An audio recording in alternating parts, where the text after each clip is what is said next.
to Nice One 1983, and today is the first episode in a brand new series. We're calling it SplatZones. So for our inaugural episode, we brought you a special guest. I'm gonna let him introduce himself today. Hi guys, I'm Mario After Party, and it is an honor to be part of the very first SplatZones show. Alright guys, we have a hell of a topic today. We have a topic that is literally game changing. Today's episode 1, Pokemon Go. We've had a week to sit here and dwell on it. Now, it's time to tell you what we think and what we think might happen. So, before we even get started into that, let's go ahead. Let's learn about Mr. Mario After Party. Mario After Party, what is your connection to Pokemon?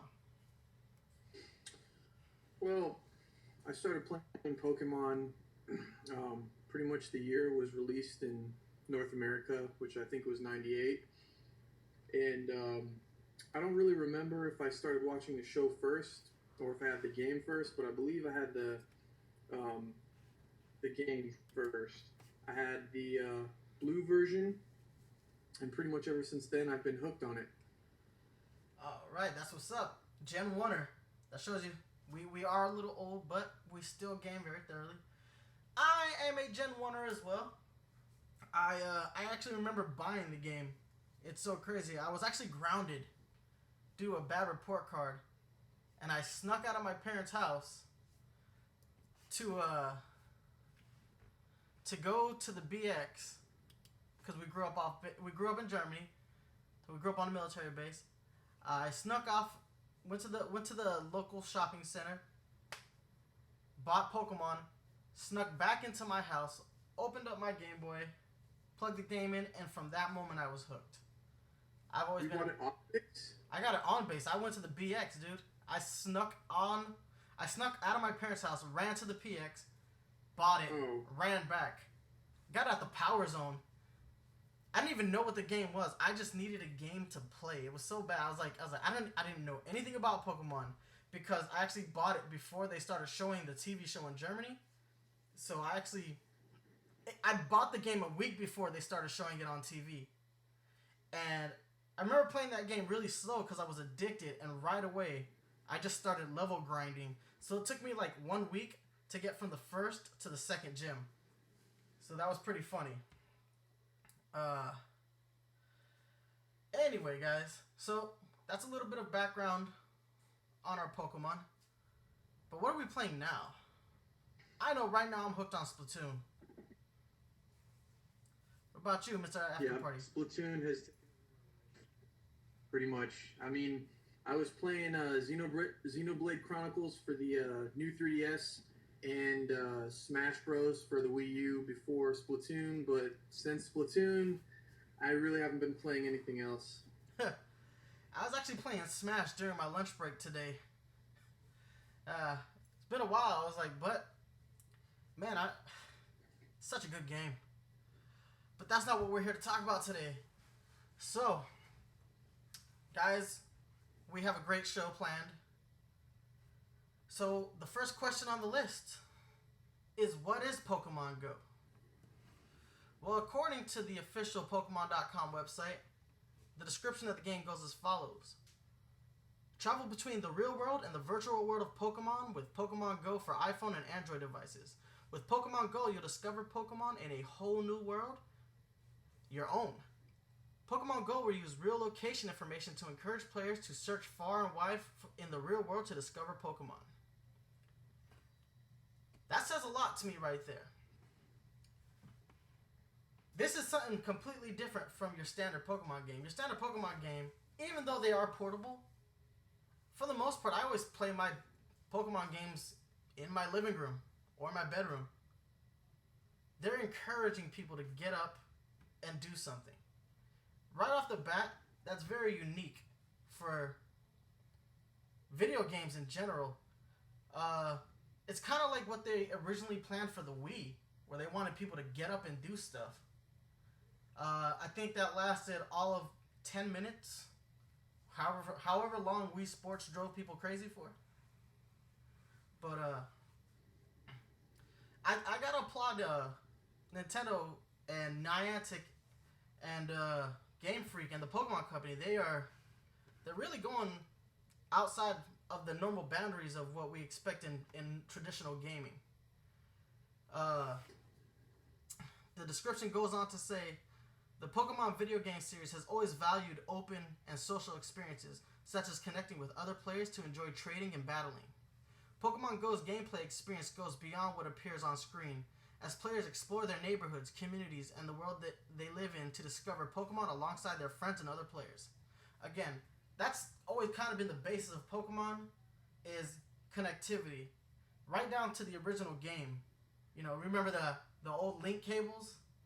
Did you ever link cable trade?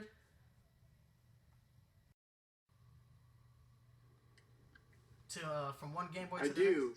I, I I do remember actually because one day I was really mad at my sister and she was trying to trade me her Onyx to evolve it into a Steelix, and during the trade I unplugged the cable, and in the process of the trade the Pokemon actually like got deleted, so it wasn't on her Game Boy or my Game Boy anymore. Oh And my I was god. like, "Oh, the Pokemon fell on the floor. Oh, it's on the floor. You need to pick it up." And she was pissed because her Onyx that I was supposed to trade back to her once it evolved was like gone forever. So yes, I remember the cables. All right. Well, this seems to be going a little bit more stable. We're gonna be using looks like our cell phones wire internet connections to go ahead and trade and battle and find Pokemon. The, basically, the game in a nutshell. Let's put it down in a nutshell. What they really have confirmed thus far is it's a mobile game for Android and iPhone. It's going to give you the ability to catch wild Pokemon, trade Pokemon, and battle. That's what they've confirmed, and they've confirmed that it will all be done using your GPS, Bluetooth, and your wireless network. So that's pretty advanced technology considering that Nintendo really doesn't even have their Wi-Fi down pat.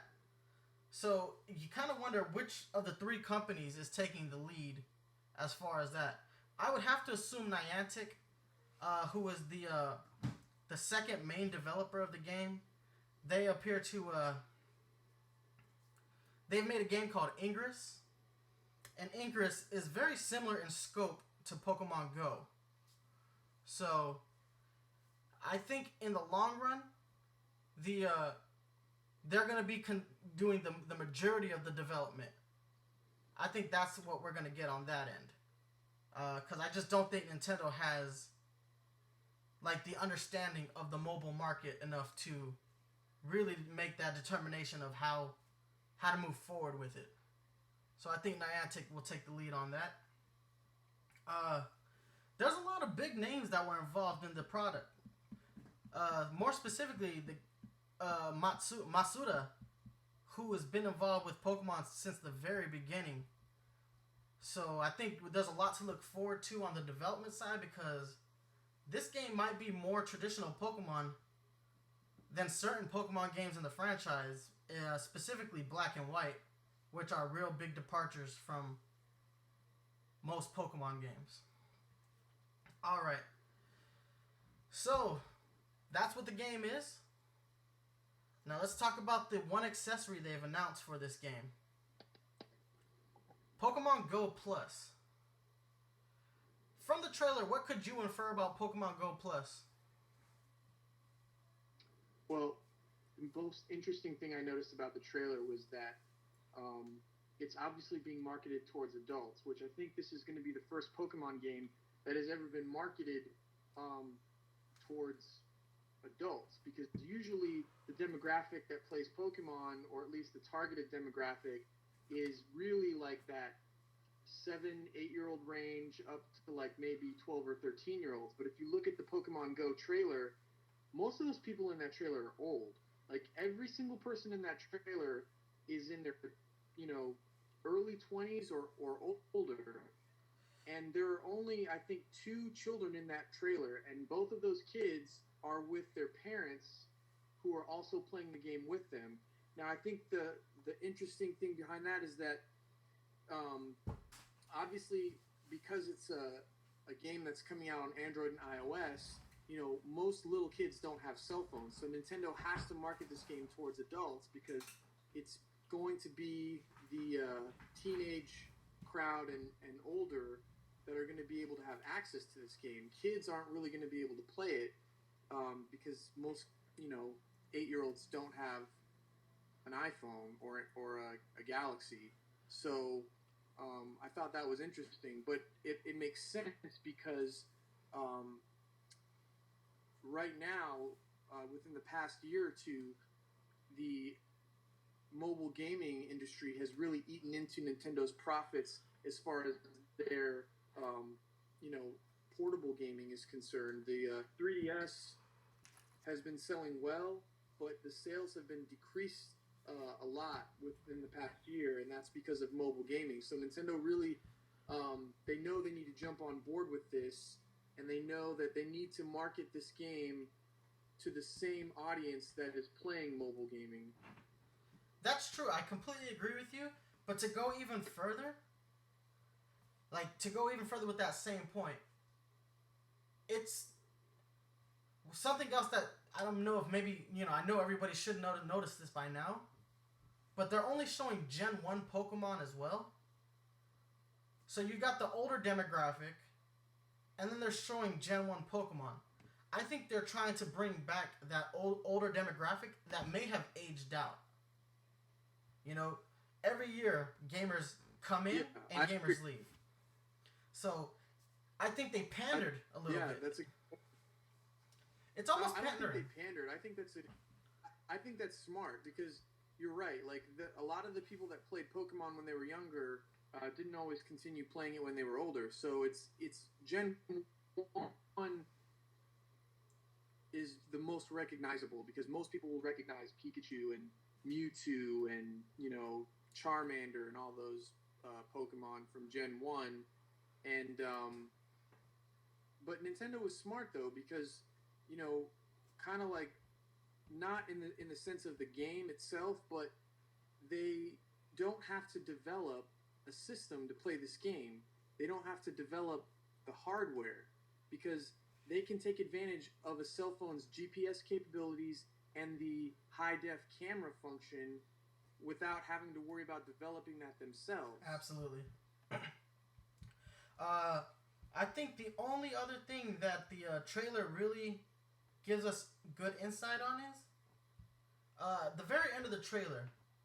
There was a raid, it looked like, where it looked like an event had popped up on the phone. The young woman in the trailer, she was notified of the event. She started looking around and she started people gathering towards 42nd Street in New York. They all get into Times Square and the big screen gives them that Catch Mewtwo. So it looks like from that trailer we're going to get giant raid events that you can participate in with other people.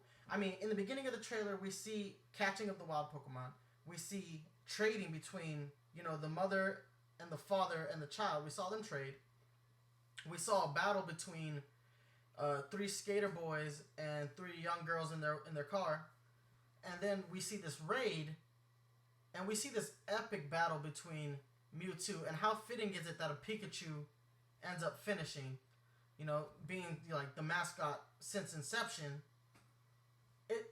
That raid, man, that raid was insane. Like, I'm not gonna lie, when I saw the trailer for the first time and I saw like Mewtwo going at it, like it was kind of like what I always kind of imagined what Pokemon in real life would be.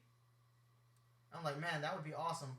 So it almost brought a tear to my eye. I felt like the heat in my eyes, like when they start to get watery. But it was like, At the end, it was like a good, joyous moment. I was like, man, what have they done? And it's not like what have they done in a bad way. It's like what have they done for gaming? I know back when Nintendo said that they were going to participate in the making of mobile games, both you and I were pretty skeptical, thinking, oh, they're probably going to come out with Mario Poker or Mario Endless Runner. And instead, what we get is the exact opposite. We get a full-fledged, legit Pokemon game. We get Pokemon in real life. And yeah, we're going to talk about more of this. Go ahead. It was definitely a flash mob battle in Times Square. That's pretty awesome. It was amazing. It really was. And it's crazy. True. We're getting a game for iOS.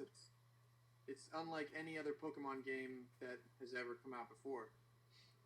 Yeah, and I don't think anybody expected it. I know the morning, that was September 10th. I woke up that morning. I had to go to work. My routine is get up, check my phone, then take a shower. So I got up, I checked my phone, and my younger brother, he had sent me a text. I was like, when did he send this text? I was like, he texted me at 6 o'clock in the morning, but I couldn't see the text, so I was like, oh crap, something's wrong. And instead, he sends me the link to the press conference. And I didn't watch the press conference right away because I was like, I have to get ready for work. I took a shower, left the house, got stuck in traffic. While I was in traffic, I watched the press conference, and it blew my mind the things that they were saying. I was like, wow. They're trying something really bold here. You know, I don't even expect this from anybody. I don't expect this from mobile developers, let alone, you know, a console developer. So for them to try something like this, it's a statement. It's a statement, and this is the statement I think Nintendo needs to make post Iwata. Because Nintendo went through a restructuring. We got a new president. They banded their development companies into one brand. There's a lot of restructuring at Nintendo post Iwata. So I think we really needed a very strong message to be sent. And I think right off the bat, they came hard. They came real hard. Alright. So there's one more thing in the trailer that they showed. It was a little wristband. Some people were wearing it on their wrist, others were wearing it in their breast pocket. And that's Pokemon Go Plus. From what they described that as, it's a little Bluetooth connected device that's actually being made by Nintendo. We'll talk about that in a minute. But what it's supposed to do is alert you when either a trainer is in your region, or a wild Pokemon is in your region, or if there's one of those flash mob / raids that we saw. It's supposed to keep you connected even when you're not visibly looking at your phone. And I think that's exciting because I can imagine some pretty intense battles going down at the airport. That would be insane. People from all... Yeah, and you know, I live in Florida. We have a giant international airport right down the road. And I can only imagine people wearing this because it's going to lead to a lot of excitement. I almost had like I do have one worry though. This part of the project is being handled strictly by Nintendo. I think what worries me about this is Nintendo has really high quality control standards, and that's part of the reason why we don't have a very strong amiibo supply. Like, amiibo have been out for a year in November, so we're what, 10 months in to the amiibo thing, and they have not been able to keep up with the demand. I honestly see the Pokemon Go Plus wrist accessory, I see that being something that becomes difficult to get your hands on. Now, it's not necessary for the overall game. It's just a way to enhance your gameplay.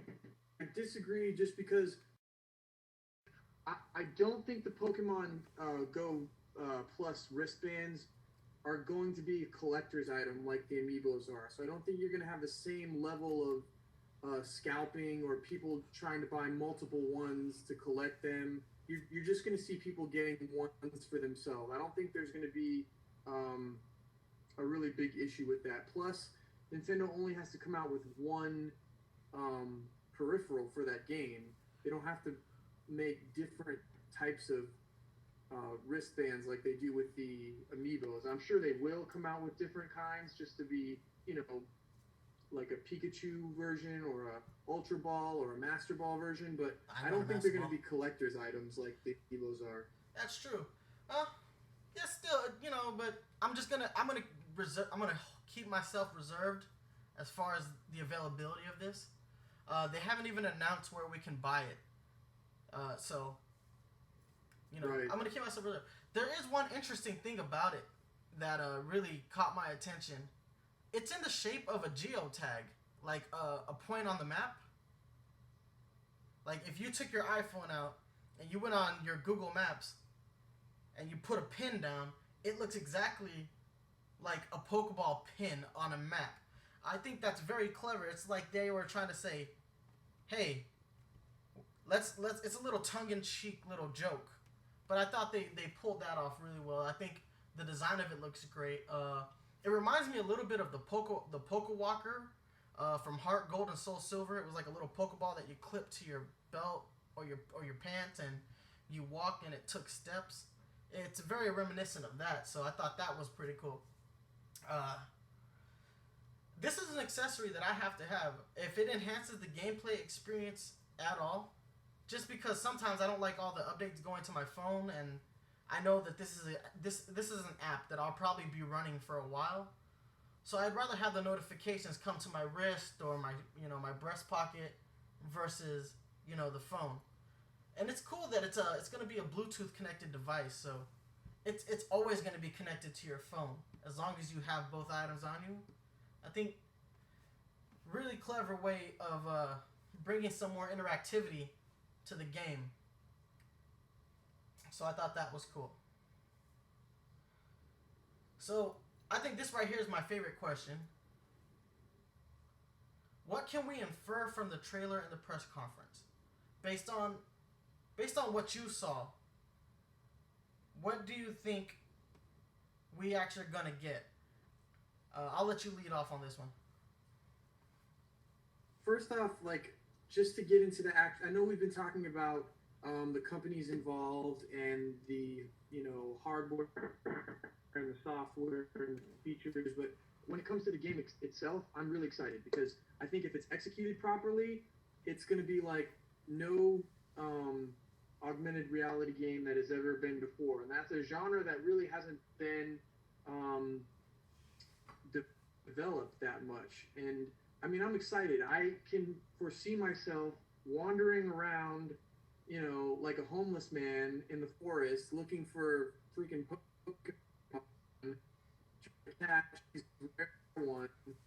And I mean, the amount of features are endless.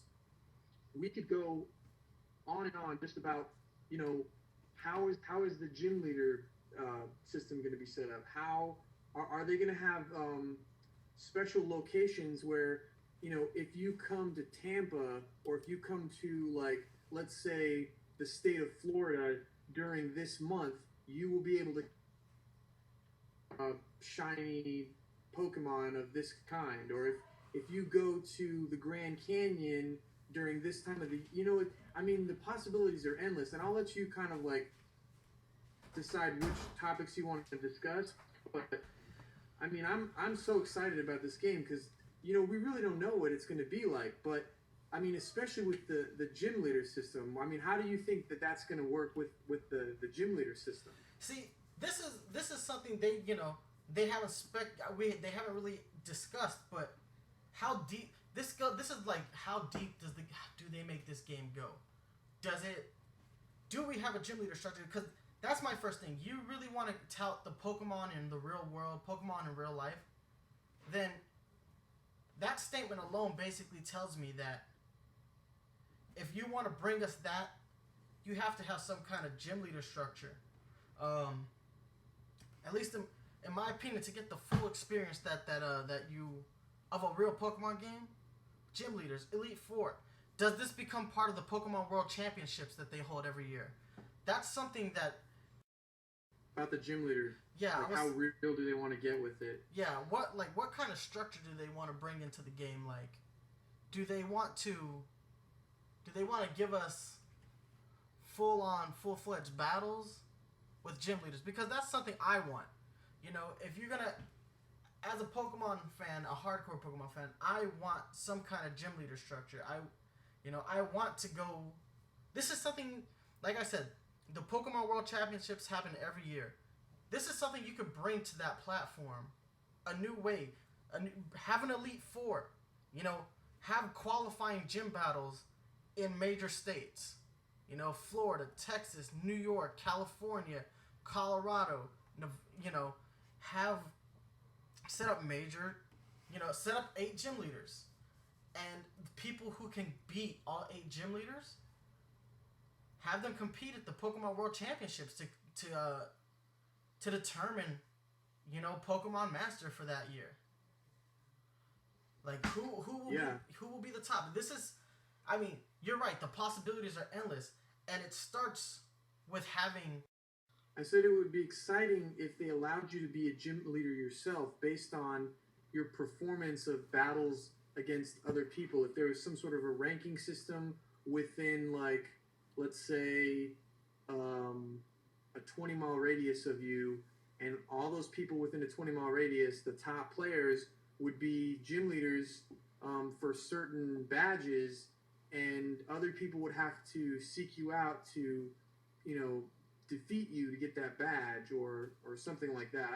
I don't really know how that would work, but I mean, if Nintendo executes this properly, I think this game has the potential to be the first mobile game to become Game of the Year for 2016.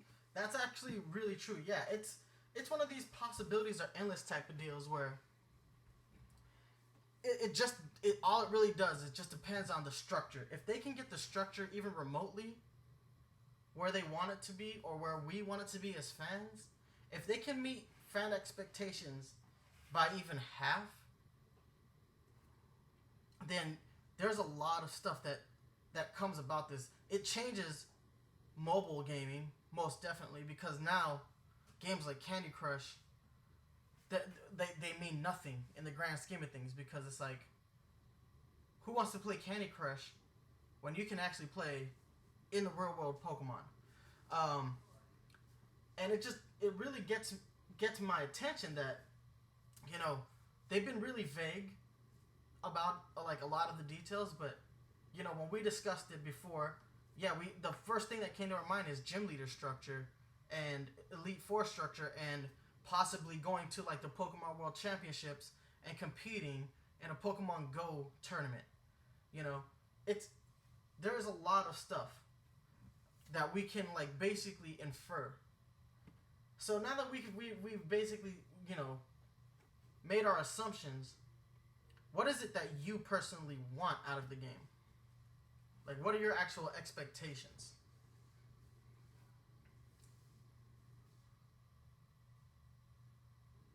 Expectations of this game overall? Yeah, overall.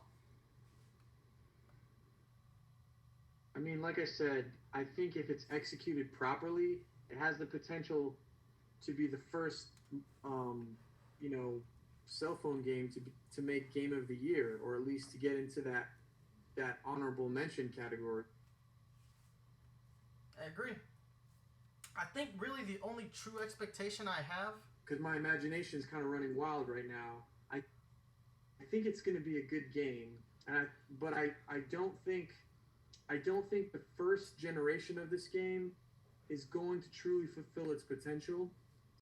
I believe the first version of this game is going to be really good. I don't think it's going to be as good as I want it to be because my imagination is kind of running wild right now.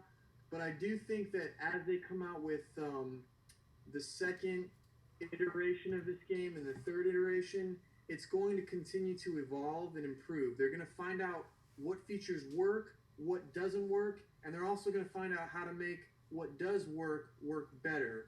So the first game is kind of, it's uncharted territory. I really don't know how good this game is going to be. I do think it's going to be good, but I don't know if it's going to be as great as I want it to be. Yeah, and I'm of the same mind. I think this is like it's very experimental. It's experimental of all the companies involved, with the exception of Niantic. You know, Ingress has been pretty successful for them. You know, they have world tournaments for Ingress. They know what they're getting into. Nintendo and the Pokemon Company, I think for them this is new territory, but I honestly think this is a game that will iterate upon itself. They'll have, you know, Pokemon Go Gold and Silver, Pokemon Go Ruby and Sapphire, Pokemon Go Black and White, etc., Diamond and Pearl, X and Y. I think we'll eventually get to the point where they can catch up, because the one thing about mobile games is they're really easy to iterate on, and it's easy to develop for. They're easier to make sequels for. So we could get annual turnarounds. Right. We can get annual turnarounds between sequels, maybe even sooner than annual. Or who's to say that we don't even need sequels? What the possibility of updating a mobile game? It's easier to update mobile games than it is to update, games like Smash or Splatoon. So who's to say we even need to purchase a separate product? Well, the good thing about that is Nintendo doesn't have to worry about the hardware anymore. Exactly.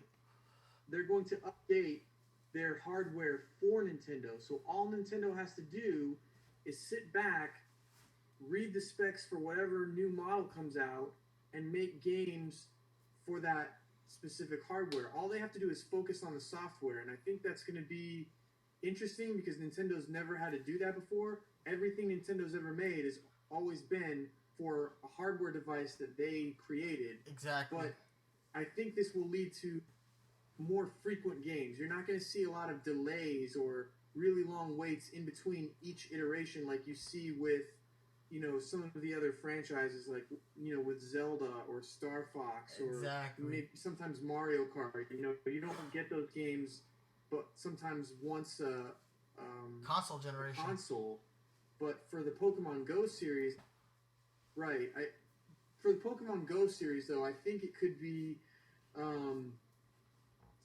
something that, Nintendo is able to pump out more iterations of the game, or at least make those iterations better because they don't have to focus on the hardware. Samsung and Apple and, all those other companies are going to take care of that for them. Exactly. So this is a big question. What does this game mean for the main series of Pokemon games? And is this the natural evolution of Pokemon? I'm of the frame of mind that this doesn't kill the main series of games, but this is clearly the natural evolution of not just the Pokemon franchise, but of gaming in general. I'm not saying that mobile games are going to replace console gaming, ever. I don't think that's ever going to happen, and we're going to always develop console gaming far, and it'll always outpace mobile gaming. But I think for the Pokemon franchise in general, this is evolution. This is the right direction for the franchise. There's a lot of Nintendo franchises, a lot of Nintendo IP. To be honest, this is the only IP that can tackle this kind of project. This is the only IP that you can experiment like this with. Like, in my opinion, if they iterate on this game, if this first game does well, and they enhance or either sequelize or update and enhance the game properly, this could become Pokemon proper, where we are always outside playing Pokemon, and it becomes second nature, just like it is to pick up a Game Boy or a DS. Yeah, I agree. I I agree. I don't think it's going to kill the regular series. I think it's just like branches on a tree. You have console gaming, you have portable console gaming, and now you have a new branch of mobile gaming. And I think it's just the natural evolution of one more option. I don't think it's going to necessarily uh, like cannibalize the other options that we have. So, I mean, I agree. I don't think it's going to mess up the 3DS versions or whatever they give us for the Wii U. Now this is crazy. They also have stated that the games will connect between this and the next game in the main series. How? Like, I'm gonna speculate that the Pokemon Go Plus wrist device can also store Pokemon via some kind. I'm certain that it'll have some either infrared or NFC capabilities. Specifically NFC just because of Amiibo, and the new 3DS hardware supports, NFC reading. I have to speculate that this game supports NFC, in which you can probably bring Pokemon over between the two platforms, because there's just they said they've claimed connectivity, but as far as I know, there is no handheld software developed by Nintendo that connects to 3G, 4G networks. So I'm gonna speculate that this wrist device also has a Amiibo written across the bottom of it.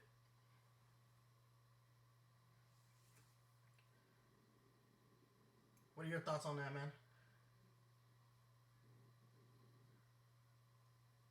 That's a good point. I don't know what to expect, but I think your guess is as good as anybody else's. That would be pretty cool. I mean, I like it. I think it has to. If it, I think it there's not a lot of options there. It's just the hardware. No Nintendo hardware supports what they're claiming, unless the NX is the bridge between not just mobile gaming. I mean, not just handheld gaming, but between handheld and mobile gaming. It's just more reasons to start speculating on that. I think this might be the most important question that we have tonight is, what does this game mean for Nintendo and their structure, especially post Iwata?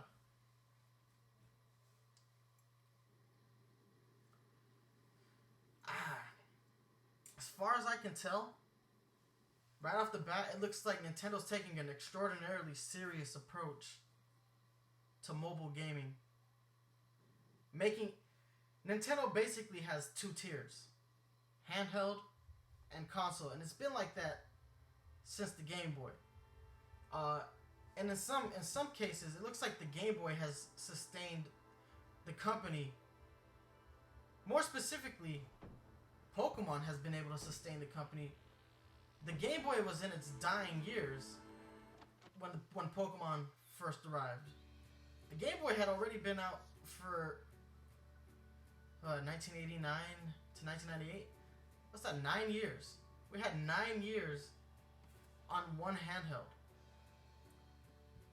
That handheld was on its deathbed, and it got a shot in the arm, and it really got to the point where the handheld was outpacing all of the consoles. So what does this mean for Nintendo? Because now with this type of game, they don't capitalize on hardware sales. You can't move the needle anymore. You're making a game that you can't specifically find a way to profit off of through hardware sales. Like, what do you think that? It's like the Amiibos don't. You're good. I can hear you. The Amiibos don't really capitalize on that either. The Amiibos, I mean, you need the hardware to use the Amiibos, but the Amiibo sales have become more for collectors now. So they're not. Nintendo's making a lot of money off of things that don't always connect to their hardware. I think it's a good way for Nintendo to increase their revenue without having to rely solely on the success of one system. Because if you have something like the Wii U that underperforms, you need to have a backup of, you know, ways to make money for your company, like the amiibo craze, or maybe with mobile gaming, to just kind of branch out so that, you know, your entire company is not relying on the success of one console or one portable console, you know, to profits for that quarter.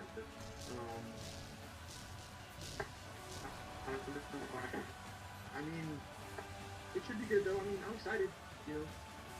Yeah, I think in the long term, I have to agree with you in the sense that Amiibo don't really profit, you know, them as far as like, you know, their hardware stuff. They do always need the hardware to back up what the Amiibo does. I mean, they've kind of been blessed in the fact that the hardware has almost become inconsequential with Amiibo, just because the collector's market has really attached itself to Amiibo. This is a different situation. I really hope that. Well, you know, and you know what? We're wrong. They do capitalize off of hardware still. You know, the Pokemon Go Plus, that wrist accessory. You know, there is some type of hardware, but depending on the price point, how it will really determine how much they truly capitalize on it. As far as what I think it actually means for the company as a whole, this seems like it's going to be like their first real foray into the mobile market. I think based on the success of this game will determine the quality of the games that we get from here on out. I think if this game is really well received, then we'll get more games like this, more quality, more games of this type of quality, more bold direction for the games. I think that's what we're going for in the long run, is this bolder direction for Nintendo. And like I said, post Iwata, we really need them to step it up and be bold. All right, so this is our final question of the night. Will you play this game, and will you buy into the Pokemon Go Plus accessory? Shoke, I'm really feeling it. I'm really feeling Pokemon Go right now. I'm right. really feeling it.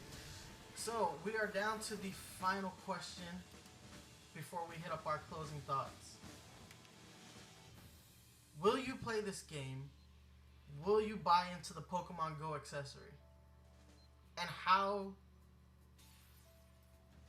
much do you think you'll actually be playing this game? I'm not gonna play this game at all. I have no interest. Oh man, I told you, like, I can foresee like little kids wandering through the forest, falling off cliffs, trying to like catch a Pikachu. It's gonna be crazy. I'm gonna be really excited. I mean, I don't live in a big city, so it's hard to interact with other people. But I know that like I'm probably gonna play the game a lot when I go on vacation or when I travel, because I'm gonna be really excited to use it in areas where there's a lot of people, especially like, you know, at the airport, just being able to play against people from other countries, or, you know, even just, you know, other places around the States. Like if you're like, you know, walking through your terminal and all of a sudden it's like, what? There's another trainer in the area, and it's like, you know, if you got like a layover and you got time for a Pokemon battle, I mean, that's gonna be exciting. I'm gonna, depending on how interactive they make this game, will depend on how much I play it. But I can see myself, you know, definitely using this game a lot when I travel. Exactly. I'm more of the frame of mind that I will buy this game regardless, to be honest.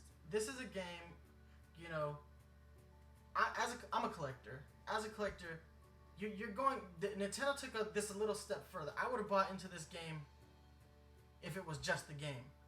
But Nintendo releasing some type of accessory, as a collector, as a fanboy, as the guy who runs a Nintendo YouTube channel, this is something I'm gonna get. I might get two, one to keep in box and one to actually use and wear on a daily basis. This is something that I will use a lot, and I live in I live in Tampa, metropolitan city. This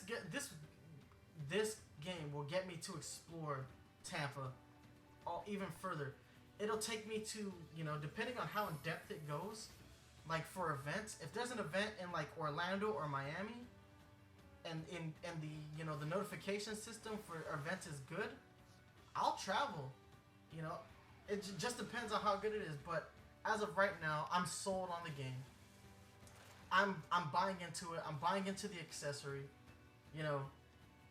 Going in there with a lot of faith. And I think even if we take Nintendo out of the equation, the Pokemon Company itself has a pretty good track record of making good games. So, just based off the strength of the Pokemon franchise, I buy into this. So, I look forward to it. It's really bold. Like I said, man, I don't think anybody really predicted Nintendo to go this route, or any game company. Sony doesn't. I would, if I was gonna give anybody credit for making a game like this, I would thought it would have been Sony. But it looks like Sony's completely abandoned any type of handheld/mobile. Maybe, but really Nintendo's the only one with a franchise capable of doing this kind of game. I agree. And it literally comes down to Pokemon. Pokemon was the only franchise this works with. And you're right. It's the only IP, maybe you could have tried it with a different IP. Yeah. I mean, I'm Say that again? I said I'm surprised it's Nintendo too, because you're right. Normally you'd think it would be another company that would do this, but what other franchise could you do this with? I mean, it has to be Pokemon. Yeah, I think the only other franchise that even comes close to mind is Digimon, and it's pretty much a Pokemon clone. Alright. So guys, we've come to the end of this show. Our first episode. We had some technical difficulties, but the conversation was really good. Mr. Mario After Party, really appreciate you being on this very first episode. Before we go today, what are your closing thoughts on the game? I'm excited, and thank you for having me. Always appreciate it. I knew this conversation would be really good.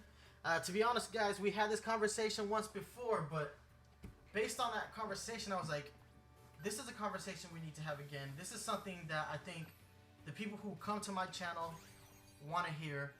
You guys have been great. Again, we appreciate you guys always watching the videos, and we hope you enjoy this. As far as my closing thoughts on this is a great direction for the Pokemon Company to go in. I've noticed that they've gone and they've made some bigger announcements in the last 2 years as far as the Pokemon franchise that I don't think, in ways that we can't imagine. We got Pokken Tournament coming out, so, it looks like the Pokemon Company is really putting putting its best foot forward. The Pokemon Tournament, Pokemon Company is really branching out and giving us more than what we've come to expect, out of them. We're getting that. And to anybody who watches me in the New York area, last bit of news that I have for you is next week, Dave & Buster's Times Square Pokken Tournament is playable. It's the first location in the States to get it. So please, guys, go ahead, play that game, support it.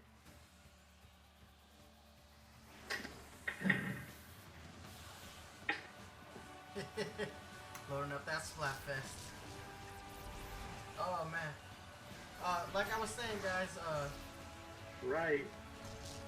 You got Pokemon Company is really branching out. If you're in the New York area, go play Pokken Tournament this weekend, because I definitely needed to come to the Orlando location so that I can film Pokken Tournament for you guys and some gameplay. Mario After Party, I want to thank you so much again for being on the first episode. The conversation was exactly what I thought it would be. Technical difficulties aside, that's what we have editing for. It was great. Guys, thank you so much for watching the Splat Zone. And as always, Stay fresh! Stay fresh! Peace.